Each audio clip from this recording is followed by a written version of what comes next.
사람은 이 땅에 태어나는 순간부터 관계 안에서 살아가게 됩니다. 홀로 살아가는 것이 아니라 만남 안에서 함께 더불어 살아가게 됩니다. 갓 태어난 아기는 처음에는 자기 입에 젖을 물려주는 엄마밖에 몰라요. 근데 좀 지나면 입이 귀에 걸린 소도둑놈 같은 누가 이렇게 와서 쳐다봐요. 누구예요? 네? 아빠가 소도둑놈 같아요. 그러니까 아빠가 있다는 것을 알게 됩니다. 또 좀 지나면은 누가 와가지고 자기 볼을 꼬집고 막 코를 이렇게 하고 쭉 때리고 도망가고. 누구예요? 오빠, 형. 질투아니라고. 그래서 이 갓난아기가 자라가면서 엄마, 아빠가 있다는 것도 알게 돼요. 형, 오빠도 있다는 거 알게 돼요. 그리고 이 아이들이 점점 자라가면 이제 어디 가요? 유아원에 갑니다. 유치원에 갑니다. 그러면은 자기하고 닮은 아이들, 뒤뚱뒤뚱 걷는 아이들, 친구가 있다는 걸 알게 돼요. 선생님이 있다는 걸 알게 돼요. 대학을 졸업하고 이제 사회생활 하다가 사랑하는 그 여인을 만나요. 그럼 이제 남편과 아내로 그렇게 살아가는 거예요. 가정, 유치원, 학교, 사회, 이 관계의 폭이 넓혀지면서 수많은 사람들을 만나게 되는 것입니다. 이러한 만남은 한 사람의 일생에 있어서 많은 영향을 끼치게 됩니다. 그래서 우리가 만나는 사람, 우리를 만나는 사람이 중요합니다. 그리고 수많은 사람들과 함께 더불어 살아가는 그곳에는 필연적으로 질서가 필요하게 됩니다. 자연계에도 어떤 법칙과 질서가 있는 것처럼 관계 안에 살아가는 이 사람들의 세계에서도 어떤 규칙과 질서가 존재하게 됩니다. 그리고 이러한 규칙과 질서가 무너질 때 사람들이 살아가는 삶의 현장은 혼란에 빠질 수 있습니다. 사업장에서, 직장에서, 노사 간의 관계가 그렇습니다. 가정에서 부모님과 자식, 남편과 아내의 관계가 그렇습니다. 학교에서는 교사와 학생 간의 관계가 그렇습니다. 큰 국가에서는 국민과 국가, 그리고 국민과 대통령과의, 위정자들과의 관계가 그렇습니다. 교회에서도 마찬가지. 어버이날 쯤이면은 종종 효도하는 자녀의 감동적인 일화를 소개하는 기사를 읽게 됩니다. 그 기사를 읽으면서 나도 부모님에게 효도해야 되겠다, 그런 생각을 갖곤 합니다. 그런데 여러분, 감동적인 일화만 기사에 뜨나요? 그렇지 않습니다. 부모에게 폐륜을 저지르는 불효막심한 자식에 대한 기사도 종종 읽으면서 가슴 아파합니다. 스승의 날쯤이면은 교사와 학생의 참 좋은 일화가 소개되기도 합니다. 헌신적인 사랑으로 학생들을 가르치고 섬기고 돌보는 선생님, 그리고 그 선생님의 가르침을 순종함으로 잘 따르는 학생들. 하지만 그런 기사만 소개되나요? 학생은 있지만 스승은 없다. 스승의 권위가 무너지고 있다.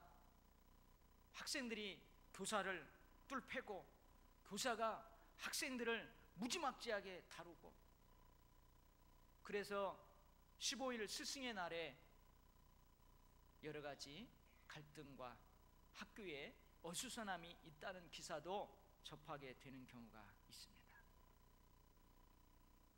가정을 세우는 사랑, 규칙, 질서가 무너져 버린다면 그 가정은 어떻게 될까요? 가르침의 현장에 있어야 될 책임과 권위가 무너진다면 그 학교는 어떻게 될까요? 영적 생활의 중심인 교회에 마땅히 있어야 할 영적 권위와 질서가 무너져 버린다면 그 교회는 어떻게 될까요? 국가는 어떻게 될까요? 이러한 현상은 바른 모습이 결코 아닙니다. 하나님께서 결코 기뻐하시지 않는 것입니다. 우리가 삶의 현장에서 질서를 유지하는 데는 이 관계 설정이 참으로 중요합니다. 여러 가지 설정된 관계가 있겠지만 오늘 이 시간에는 제가 읽어드린 이 하나님의 말씀을 통해서 권위와 순종이라는 관계의 질서에 대해서 우리가 함께 생각하며 은혜를 나누려고 합니다. 권위와 순종, 이것은 서로 함께 조화를 이루며 평화로운 삶을 살기 위해서 우리에게 반드시 필요합니다. 우리가 알아야 합니다. 우리가 배워야 합니다. 그리고 배운 대로 실천해야만 합니다. 권위와 순종의 질서를 거스릴 때에 그 공동체의 조화와 평화는 깨지고 대신 심각한 갈등과 함께 결국은 파국을 맞게 되는 것입니다. 민수기 16장에 이러한 갈등과 파국을 기록하고 있습니다. 고라, 나단, 아비람, 온, 이 네 사람이 마음을 합해서 당을 만듭니다. 그리고 이들이 하나님께서 지도자로 세우신 모세와 아론을 거스립니다. 모세에게 하나님께서 권위를 위임하셨는데 그 권위를 가지고 모세가 지도력을 발휘하며 그들을 이끌어갑니다. 근데 고라, 나단, 아비람, 온 이 네 사람이 그 권위에 도전하는 거예요. 모세, 아론, 너희가 분수에 지나도다. 너희만 거룩하냐? 온 회중이 다 거룩하고 하나님께서도 온 회중 가운데 있거늘 너희가 어찌하여 교만하게 스스로 백성들 앞에서 높여지느냐? 그 모세와 아론의 지도력에 도전을 하는 것입니다. 이 말을 모세가 엎드려요, 땅에. 그래서 결국 하나님께서 이런 갈등을 해결하십니다. 모세와 아론에게 주신 하나님의 권위를 인정하지 않고 반역을 꾀했던 그 일당들은 모두 죽게 됩니다. 근데 여러분, 집에 가서 민수기 16장을 읽어보세요. 그 죽는 과정이 평범하지가 않습니다. 하나님께서는 평범하지 않은 그들의 죽음을 통해서 모세를 하나님께서 친히 백성들 위해, 그들 위해 세우셨음을 나타내십니다. 그러나 여러분, 권위에 대한 불순종은 당사자들만 특이한 방법으로 죽는 것으로 끝나지 않습니다. 백성들이 이러한 죽음을 지켜보면서도 깨닫지를 못해요. 그래서 백성들이 뭐라고 하느냐? 모세, 아론, 너희들 때문에 저 착한 사람들이 죽었어 하고 백성들이 모세와 아론의 지도력에 또 도전하는 거예요. 원망하는 거예요. 그러자 하나님은 그 회중에게도 진노하십니다. 그래서 여러분, 하나님이 위임한 권위를 가지고 지도력으로 그들을 이끄는 모세와 아론에게 불순종하고 반역하고 도전했던 이 일로 인해서 놀라지 마십시오. 14,700명이 죽게 됩니다. 엄청난 사건이에요. 저는 민수기 16장을 읽을 때마다 두렵고 떨림이 있습니다. 두려움과 떨림이 있어요. 권위에 대한 불순종으로 말미암는 갈등과 파국이 얼마나 무서운 것인지, 공동체를 어떻게 순식간에 무너뜨리는지를 보여주고 있기 때문에 그렇습니다. 성도 여러분, 모든 권위의 근원은 하나님이신 줄 믿습니다. 로마서 13장 1절 말씀에서 하나님께서는 사도 바울을 통해 우리에게 이렇게 말씀하십니다. 각 사람은 위에 있는 권세들에게 복종하라. 권세는 하나님께로 나지 않음이 없나니 모든 권세는 다 하나님께서 정하신 바라다. 모든 권세, 모든 권위는 다 하나님으로부터 오는 것입니다. 하나님께서 그 권위를 그 사람에게 위임하시는 것입니다. 여러분, 이것을 믿고 잘 마음에 새겨야 될 줄 믿습니다. 그런데 여러분, 이 민수기 16장에는 권위에 대한 불순종으로 말미암는 갈등과 파국을 기록해 놓고 있다면, 다니엘 4장에서는 하나님으로부터 권위를 위임받은 지도자가 그 위임받은 권위를 잘못 인식하고 잘못 행사하는 경우에 있게 되는 파국을 기록하고 있습니다. 하나님으로부터 권위를 위임받은 그 권위자가, 지도자가 지도력을 행사하는데, 권위를 행사하는데 그 권위를 잘못 행사하는 거예요. 잘못 사용하는 거예요. 그래서 파국에 이르게 되는 사건입니다. 바벨론의 느부갓네살 왕은 어느 날 왕궁 옥상에서 웅장한 바벨론 그 도성을 바라보고 있었습니다. 그러면서 그는 말해요. 흐뭇해하면서, 이 큰 바벨론은 내가 짐이 능력과 권세로 건설한 나의 도성이니라. 이 큰 바벨론은 나의 위엄, 나의 영광을 드러내는 도성이니라.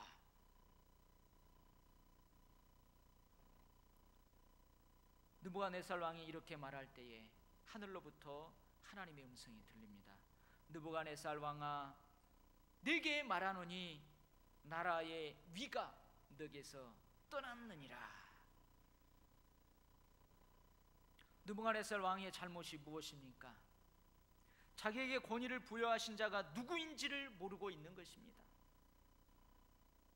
자기에게 권위를 위임한 분이 바로 하나님이시다는 것을 모르고 있는 것입니다. 그래서 그는 바벨론 도성의 번영을 자신의 능력과 권세로 돌리는 것입니다. 내가, 나의 영광, 나의 위엄, 자기가 다 영광을 취하는 것입니다. 느부갓네살 왕의 통치의 근간에는 그를 통치자로 위임하신 하나님의 영광과 위엄은 없습니다. 자기의 영광과 위엄밖에 없는 것입니다. 결국 그는요, 미친 사람이 되어버립니다. 미쳐버려가지고요, 들판에서 들짐승도 함께 오랫동안 함께 지내요. 그러나 하나님은 그를 다시 회복시키십니다. 언제요?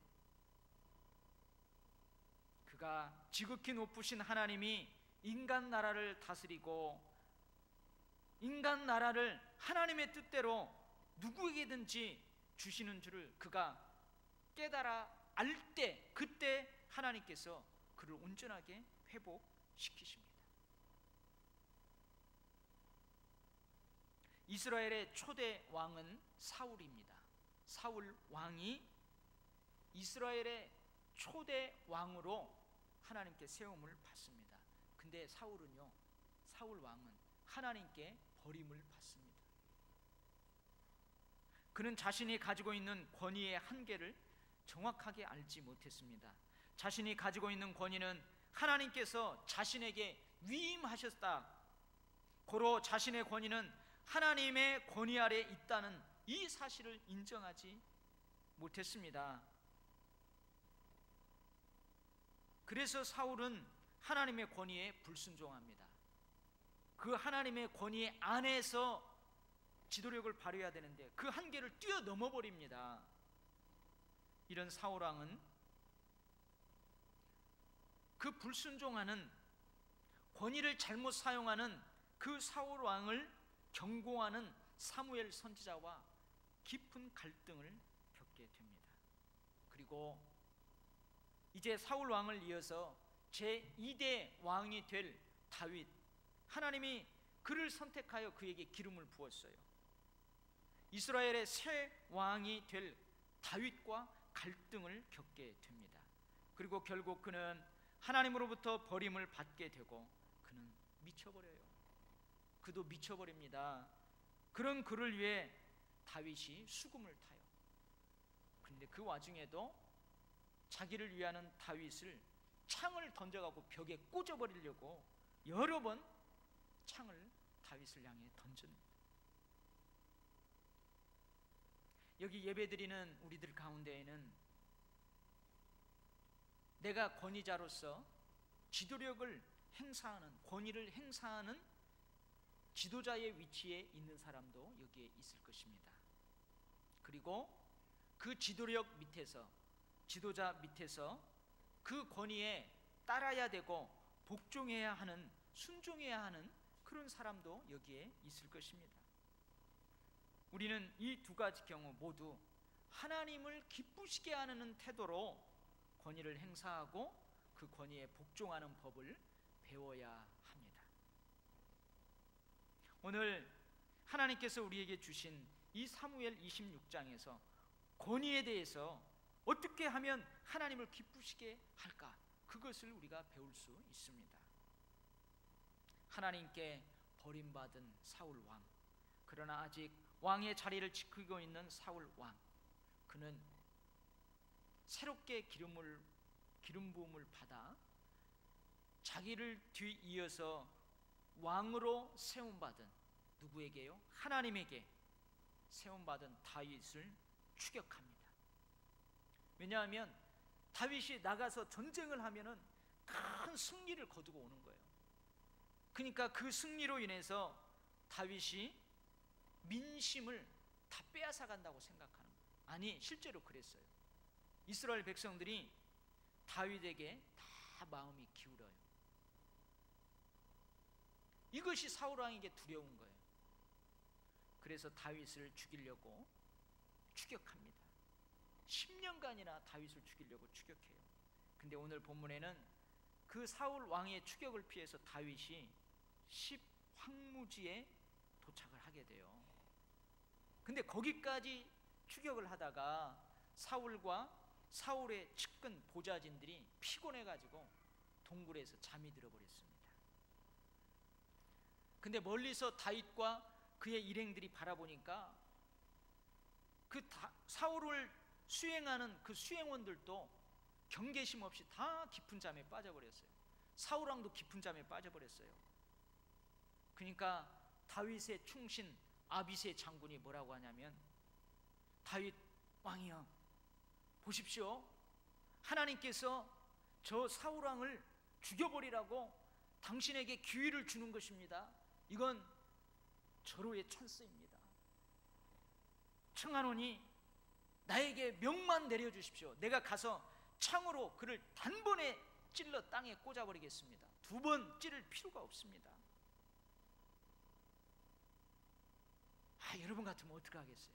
10년간 괴롭힌다니까요. 근데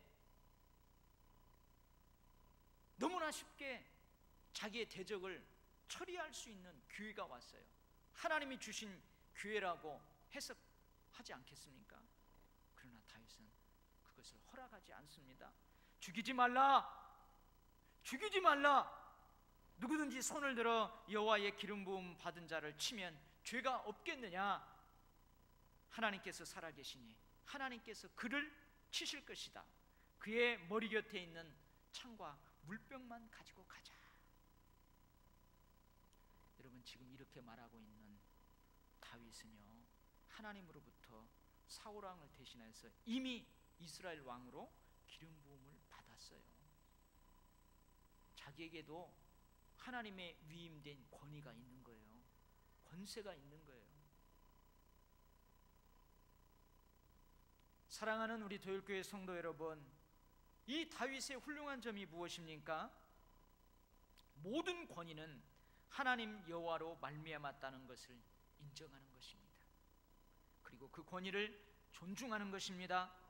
이것이 그 권위자를 세우신 하나님을 존중하는 것이기 때문에 그렇습니다. 이것이 그 권위자를 세우신 하나님께 순종하는 것이 되기 때문에 그렇습니다.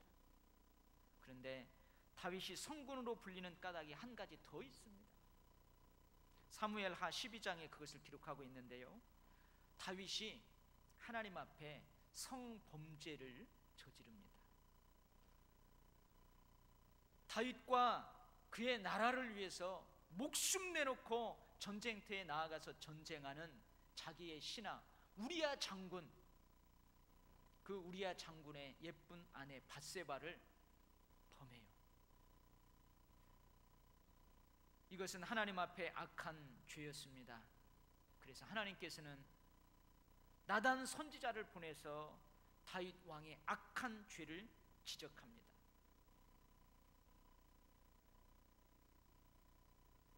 왕의 권위를 가진 다윗, 그는 자기 권위 아래 있는 우리아를 보호해야만 했습니다. 그리고 자기 통치권 안에 있는 신하이면서 백성인 우리아의 가정을 행복하게 지켜야만 했습니다. 하나님께서 그 사람에게 권위를 위임하실 때는 그 사람을 통하여 하나님의 뜻을 세우고 하나님의 공의와 사랑을 이루고 하시는 것입니다. 그런데 권위를 위임받은 다윗은 하나님께서 위임하신 권위의 한계를 뛰어넘어 범죄하고 말았습니다. 그 권위를 잘못 사용한 것입니다. 불의하게 사용한 것입니다. 자기 욕심을 이루는데 사용한 것입니다. 우리아의 아내 밧세바는 힘이 없어요. 그러나 왕은 힘이 있어요. 그 힘을 가지고, 그 권위를 가지고, 그 권세를 가지고 자기의 욕심을 이룬 것입니다.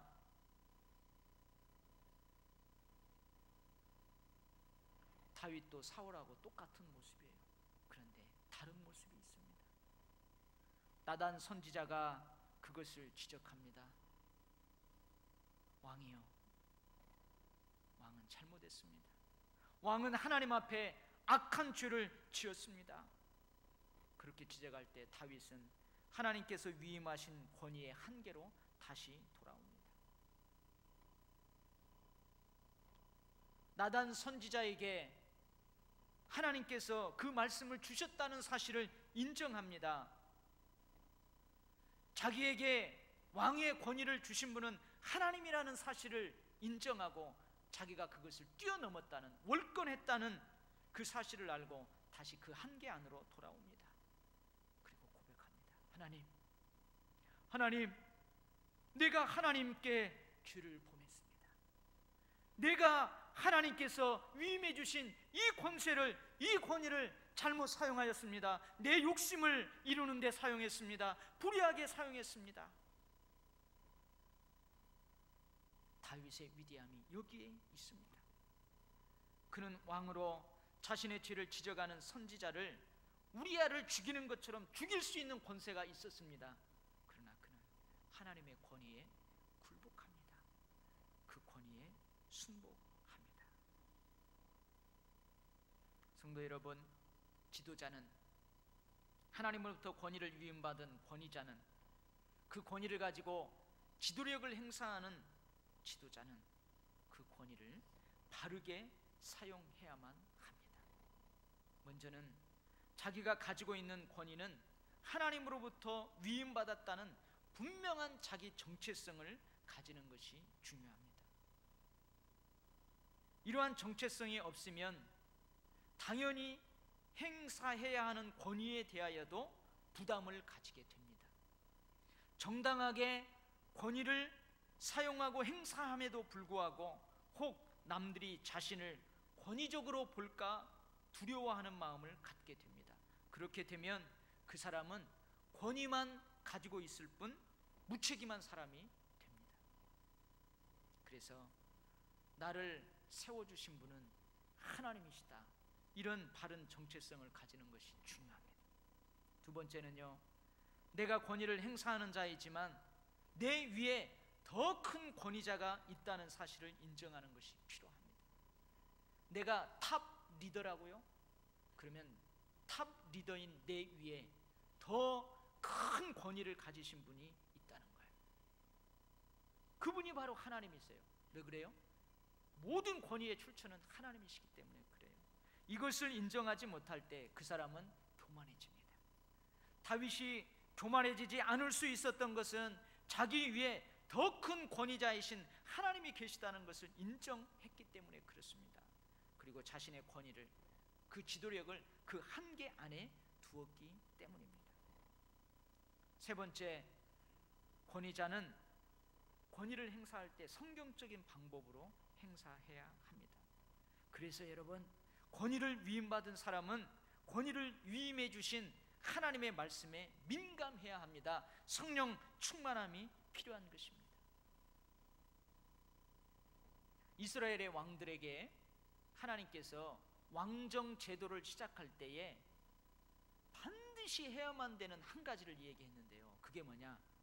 이스라엘 왕으로 세움받은 사람들은 하나님의 말씀인 율법책을 등사해가지고 자기 가까이 두어야만 했습니다. 왜 그래요? 권위를 위임해 주신 그 하나님의 말씀을 가까이 두고 그 말씀을 통치 원리로 삼아서 하나님의 공의와 정의를, 하나님의 뜻을 온 천하에 펴라는 말이에요.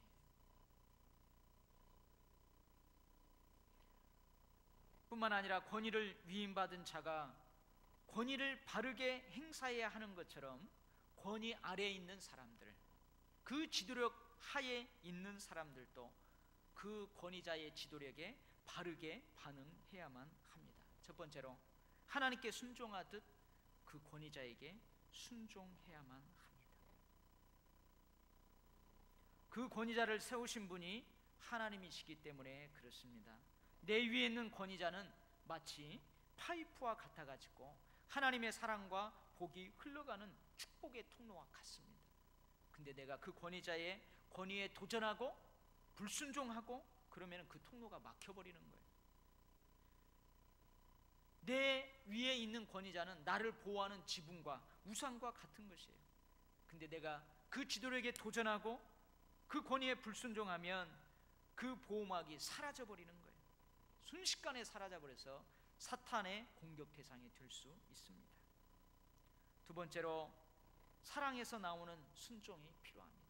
사랑에서 나오는 순종, 억지가 아니고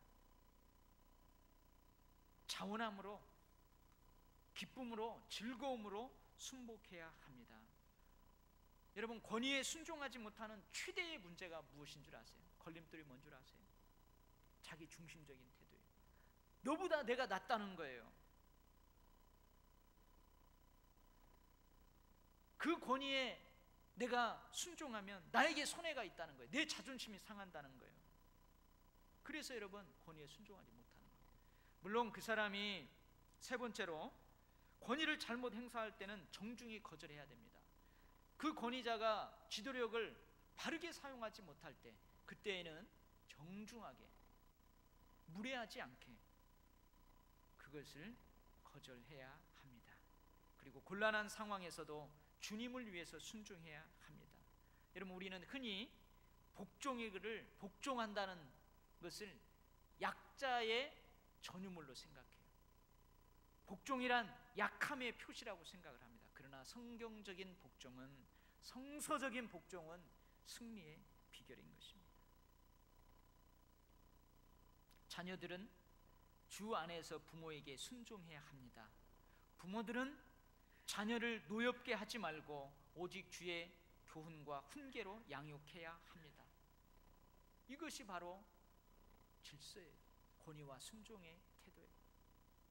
아내들은 자기 남편에게 복종하기를 주께 하듯 해야 합니다. 남편들은 자기 아내를 사랑해야 합니다. 어떻게 사랑하느냐? 예수님이 교회를 사랑하시고 그 교회를 위해서 자신을 십자가에 내어주신 같이 사랑해야 합니다. 그리스도를 경외함으로 아내와 남편이 피차 복종해야 합니다. 이것이 아내와 남편 간의 권위와 순종, 질서예요. 직원들은 두렵고 떨리는 성실한 마음으로 예수 그리스도께 하듯 직장 생활을 해야 합니다. 경영자들은 두렵고 떨리는 성실한 마음으로 경영을 이루어가야 하고 직원들을 위협하는 것을 그쳐야 합니다. 이것이 직장에서 노사 간의 권위와 질서. 통치자들은 악한 일에 대하여 두려움을 갖고 선한 일에 힘써야 합니다. 그 권위를 위임하신 하나님을 두려워해야 합니다. 백성들을 존중할 줄 알아야 합니다. 국민들은 하나님을 두려워함으로 선한 정치를 펼치는 다스리는 자들의 권위에 복종해야 합니다. 이것이 국가에서 국민과 위정자들과의 권위와 순종의 관계예요. 가르치는 자들은 더러운 이익을 위하여 하지 말고 가르침을 받는 자들의 영혼을 책임지는 자세로 가르침을 받는 자들의 본이 되어야 합니다. 가르침을 받는 자들은 가르치는 자와 모든 좋은 것을 함께 할 수 있어야 합니다. 순종해야 합니다. 가르치는 자가 근심이 아닌 즐거움으로 그 일을 하게 해야 합니다. 이게 교사와 학생 간의 권위와 순종의 질서입니다. 가정에서, 직장에서, 국가에서, 가르침의 현장에서, 교회에서 권위를 위임받은 자의 바른 모습이고 권위 하에 있는 자의 바른 성경적인 모습입니다. 사랑하는 우리 도율교회 성도 여러분, 여러분의 가정이 행복하기를 축복합니다. 여러분의 직장 생활이 행복하기를, 안정되기를 축복합니다. 우리의 자녀들의 학교 생활이 즐겁고 행복하기를 축복합니다. 우리의 신앙 생활이, 우리 교회에서 예배드리고 우리 교회에서 하나님께서 맡겨준 사역들을 이루어나가는 이 신앙 생활이 행복하기를 축복합니다. 우리 국가인 대한민국이 행복한 국가, 안정된 국가가 되기를 기도합니다. 어떻게 할 때요? 우리가 가정에서, 직장에서, 가르침의 현장에서, 교회에서, 사회생활에서 권위와 순종의 관계의 질서를 바르게 인식하고 배워가고 그렇게 따라 살아갈 때 우리의 모든 삶의 영역에서는 이런 행복한 삶이 지속될 줄 믿습니다. 할렐루야. 기도하겠습니다. 하나님 아버지, 회개합니다. 하나님이 권위를 위임해 주셨고 내 위에 하나님이 계시는데도 내가 가지고 있는 권세가 최고인 줄, 무소불위의 권위인 줄 알고 권세인 줄 알고 잘못 행사했던 그러한 것들을 회개합니다. 하나님, 권위자가 선한, 착한, 정당한 지도력으로 권위를 행사함에도 내 뜻에 맞지 않다고 내 중심적으로 생각해버리고 불순종하고 도전했던 것들을 회개합니다. 주님, 우리 국가가 어려움에 처해 있습니다. 가르침의 현장이 뒤틀린다고들 합니다. 가정이 무너진다고들 합니다. 교회의 전도의 문이 막혀버린다고 합니다. 아버지, 다 우리의 죄 때문입니다. 우리가 바르게 배우지 못했고 우리가 바로 알지 못했고 바르게 행하지 못해서 그렇습니다. 주님, 우리의 가정을 고쳐 주옵소서. 우리의 사업장을 고쳐 주옵소서. 우리의 학교, 우리의 국가, 우리의 교회가 행복한 모습으로 다시 다 되살아날 수 있도록 우리를 그렇게 축복의 통로로 사용하여 주옵소서. 분명 삶의 구석구석에 이 성경을 삶의 원리로 삼고 살아가는 믿음의 사람들이 있을 것입니다. 그리스도인들이 있을 것입니다. 3%의 짠물이 바다를 썩지 않게 살아있는 바다로 만드는 것처럼 우리 그리스도인들이 이 세상을 살맛나는 세상으로, 행복한 세상으로 바꿀 수 있도록 능력 더하여 주시옵소서. 예수님 이름으로 기도하옵나이다. 아멘.